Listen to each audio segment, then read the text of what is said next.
Good afternoon, YouTube. Welcome to Ferret Face Veil Productions. So we've been kind of messing with the Rawrr Mantis. We've been selling them for a little while now, and I wanted to hit some cool key points that we really like about the Rawrr Mantis. All right, so first and foremost, I am A&M Moto Toys in Monument, Colorado, one of the owners.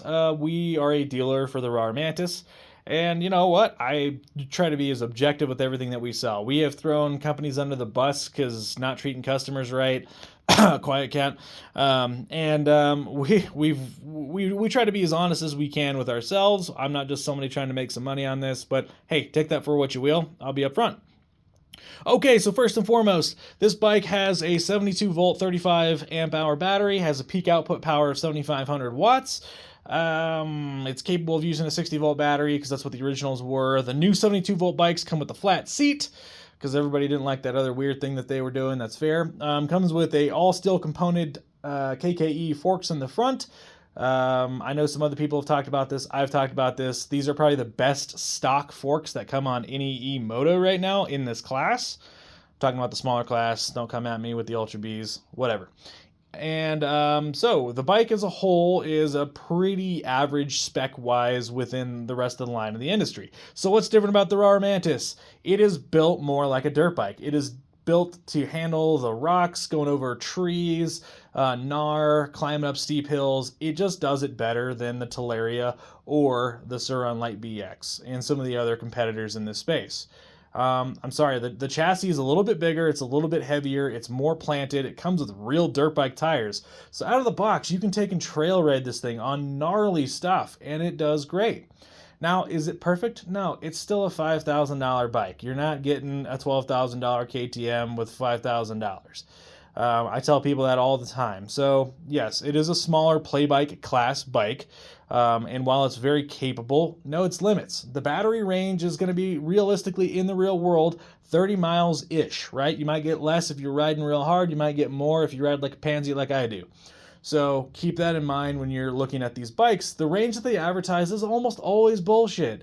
So, we try to be as upfront as we can be. But if I'm being honest, 30 miles of single track on some really hard, gnarly stuff, I'm usually pretty wiped out. So, that's what it is. That's where these bikes sit. This is nothing new. And I've got no real complaints with that. So we'll do kind of a dive through here real quick.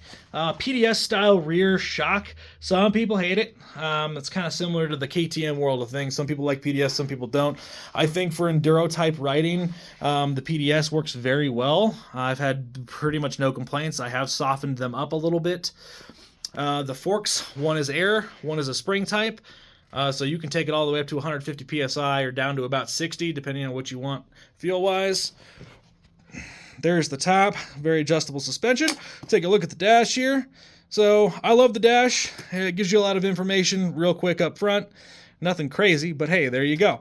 And if you break one of these, for those that are worried, it's about $60 to replace it. So no need to cry about that kind of stuff. Battery door opens with pressing that, and then there you have it. There's your breaker, there's your battery, that unplugs, comes out of there, pretty similar to most bikes. And it's got a reverse. I don't know, I mean, it's kind of gimmicky, but it is what it is. The headlight's pretty usable as well on these. So, I just wanted to give a quick overview and get out there that some people are not going to like the Rawrr Mantis, right? If you want a play bike that is super light, that you can wheelie down the street and ride really fast with some extra controllers and things, cool. You know what? The Talaria and Sur-Ron, there's nothing wrong with that. I'll sell you whatever you want. But if you want a better dirt bike, something that has real tires from the get-go, has better brakes than those bikes, and just overall is aiming for a different goal, then the Rawrr Mantis is really more your game. Now let's talk aftermarket. Is there a lot of aftermarket for the Rawrr right now? No. They're a new kid on the block. There's not a lot of aftermarket. What I can tell you, without getting myself in a whole lot of trouble here, is that there's a lot more coming for the Rawrr Mantis from Rawrr themselves and a few other companies out there. So let's think about controllers, let's think about batteries, let's think about motors, that kind of stuff. All that is going to be the future for Rawrr. I can't give any other details. I'd like to stay a dealer, but things to come in the future. Some other things to consider is that this is a US based company out of California. The service parts and everything else come a lot faster than other companies. You pretty much have no warranty with Suron or Teleria. Good luck on that kind of a thing.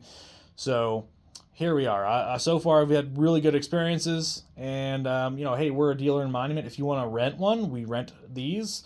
We have both a 72 and a 60 volt in our fleet. Hope to add some more here soon. And yeah, so there we're at with the Rawrr Mantis. So here's a very quick overview of the Rawrr and some of the main key points about it. I don't know if I hit the weight, 165 pounds, but I was trying to get in here real quick. So thanks for watching, guys. We'll catch you on the next one. Ferret Face out.